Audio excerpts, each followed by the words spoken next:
sme pred 2 rokmi začali písať projekt, premýšľali sme, čo by sme chceli dokázať a čo by sme chceli ukázať našim žiakom. Vymysleli sme názov tohto projektu, to je inovatívne vzdelávanie ako nástroj na reflektovanie environmentálnych víziev a potrieb trhu práce. Boli sme veľmi poctení, že môžeme robiť norský grant, ktorý je financovaný okrem z norských grantov, financovaný aj Slovenskou republikou. A našou myšlienkou a cieľom bolo zvýšiť kvalitu vzdelávania a praktickej prípravy našich žiakov. Chceli sme do nášho dennodenného výchovno-vzdelávacieho procesu ukázať, ako a učiť sa od tých lepších, a to je práve to svetové školstvo, ktoré v Norsku existuje. Technológie, ktoré teraz sú v rámci obsluhovania, sú na vysokej úrovni. Tieto veci sú už tak pripravené, že už vedia intuitívne reagovať. Napríklad, ak stojí robotovi v ceste niečo, tak on sa zastaví, poprosí o to, aby sa človek uhol. Nikdy na niečo nerazí, pretože vždy si mapuje tú mapu v reálnom prostredí, tak ako to je.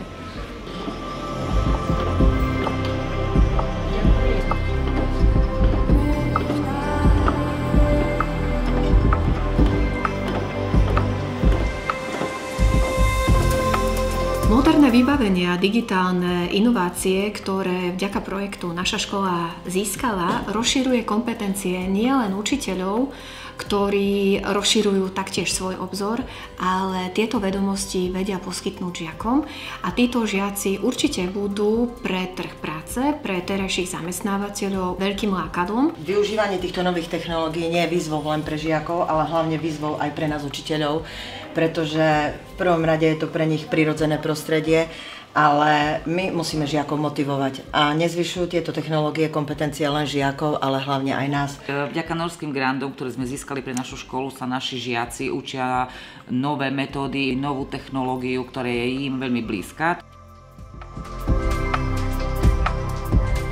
Vďaka norským grantom sme získali podporu na inovatívne vzdelávanie na našej škole.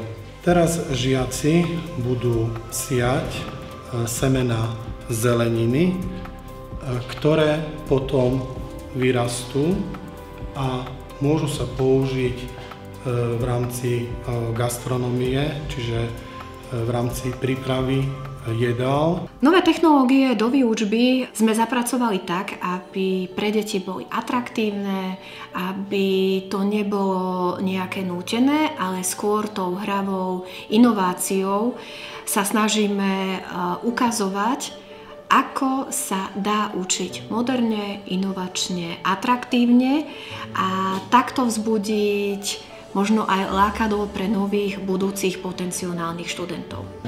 My sme dostali na škole, že Lego, ktoré potrebuje programovanie. Tak my napríklad v rámci norských grantov sme si sadili vlastné kvetinače. A podľa mňa je to veľmi dobré, lebo sa učíme aj s novými technológiami a máme veľa možností, ako sa realizovať. Nachádzame sa v laboratóriu našej školy, sme na škole gastronomie a služieb SDH3 a celkom vlastne máme nový labák, ako môžete vidieť. Je to, myslím, že dosť dobre vybavený labák, keďže máme tu hlavne aj nové prístroje, nové vybavenie, nové stoly. Zároveň takou našou myšlienkou bolo aj podporiť práve zamestnávateľov v našom regióne a spolupracovať aj s týmito zamestnávateľmi a ukázať, že dôležité je pre nás, aby aj zamestnávateľ nám rozprával, ako vieme vylepšiť náš výchovno-vzdelávací proces.